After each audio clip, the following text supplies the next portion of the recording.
Saudara-saudari terkasih, apakah saudara sudah memulai hari ini dengan penuh sukacita dan punya niat untuk berbuat baik meskipun kecil? Semoga Tuhan memberkati niat baik saudara. Kita semua mempunyai apa yang disebut dengan pola tingkah laku.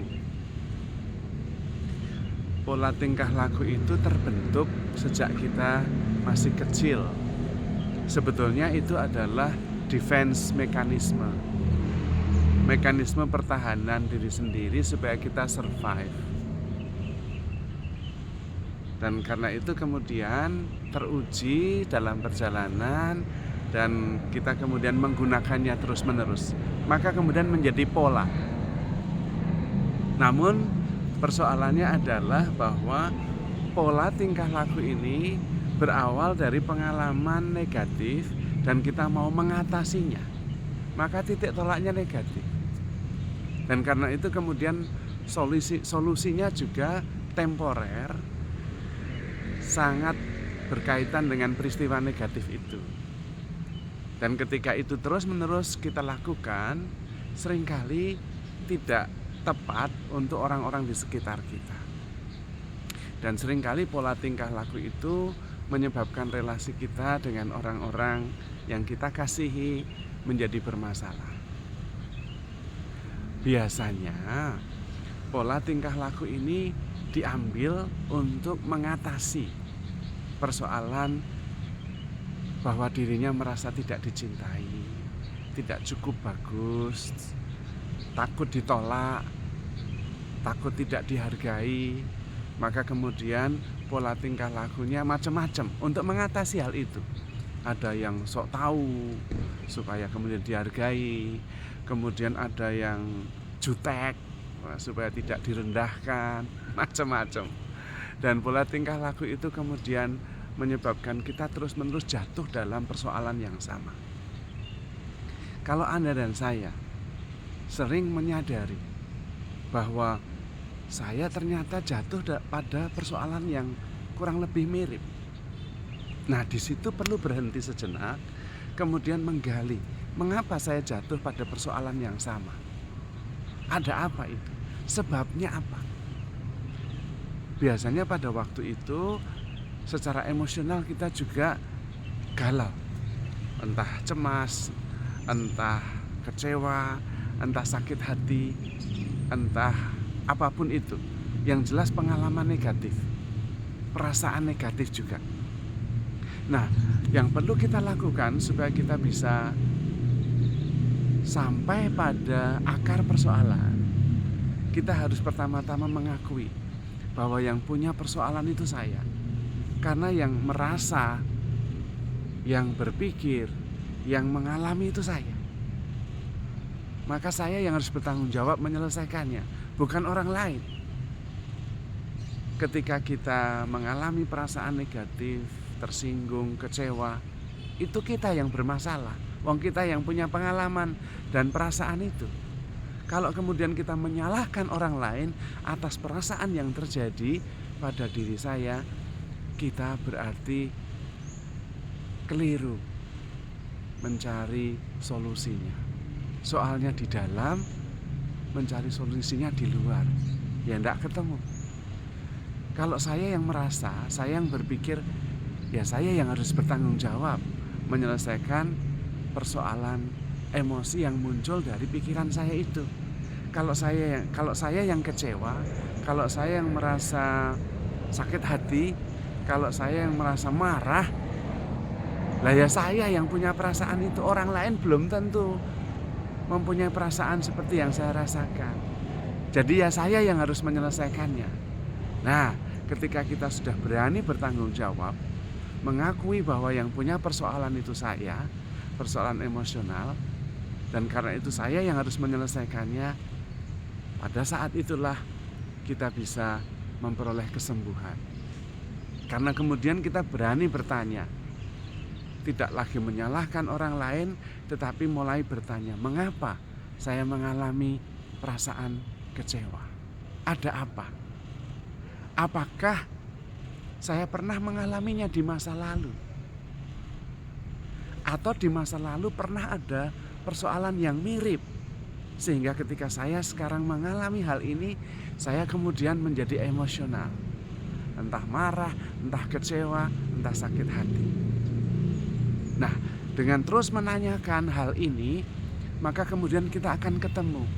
Oh, ternyata sebabnya itu sudah lama, tapi belum sembuh. Nah, kalau ketemu akar persoalannya, kemudian kita menyadarinya, kita bisa memperoleh kesembuhan.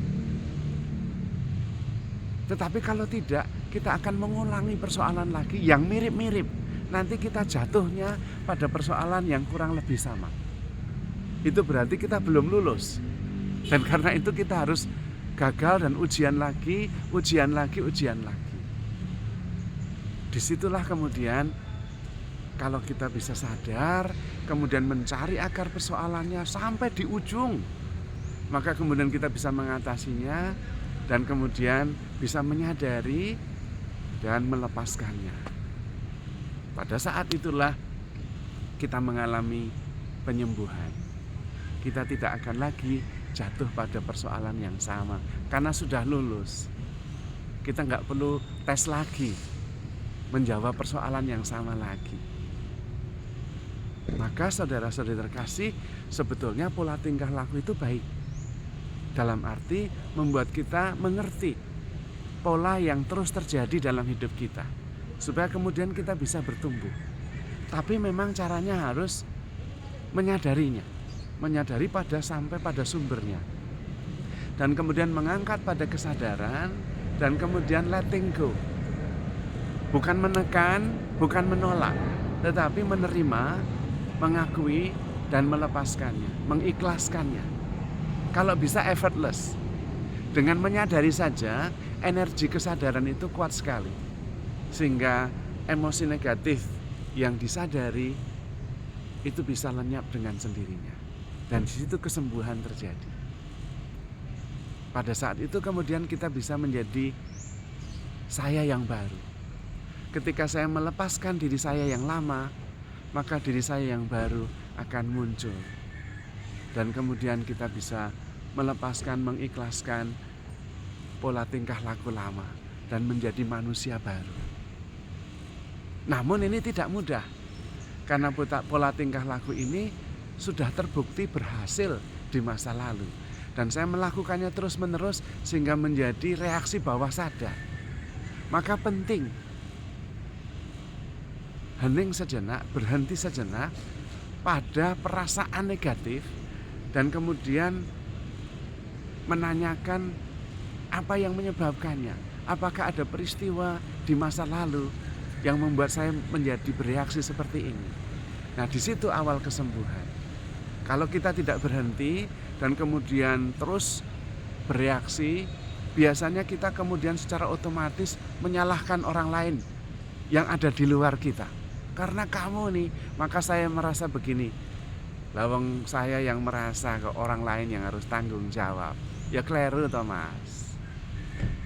Di situ kemudian kita mengalami kesembuhan. Kalau kita berani berhenti dan kemudian melihat bahwa saya yang mengalami masalah emosional itu. Saya yang harus bertanggung jawab menyelesaikannya. Dan mencari akar persoalannya. Bukan orang lain yang terus-menerus kita salahkan. Karena pada saat itu kemudian kita tidak bertanggung jawab. Dan kemudian tidak melihat lebih dalam lagi apa sebetulnya yang menyebabkan. Proses batin seperti apa yang membuat saya bereaksi emosional seperti ini. Maka saudara-saudari terkasih, kalau kita punya masalah emosional, marah, tersinggung, sakit hati, itu kita yang punya masalah. Kita yang harus menyelesaikannya, bukan orang lain. Maka saudara-saudari terkasih, kalau kita mengalami persoalan berkaitan dengan pola tingkah laku, itu adalah kesempatan untuk kita bertumbuh dengan cara menyadari, mencari akar persoalannya, mengangkat dalam kesadaran, mengakui dan menerima, dan kemudian melepaskan, mengikhlaskannya. Ketika kita tidak terus menggenggam, melepaskan diri saya yang terluka, maka diri saya yang baru, yang sehat, yang sembuh akan muncul dengan kekuatan baru.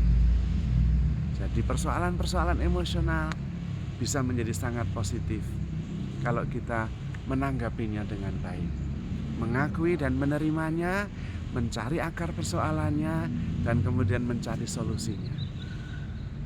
Jadi saudara-saudari terkasih, handle yourself with care because you are loved. Tuhan memberkati.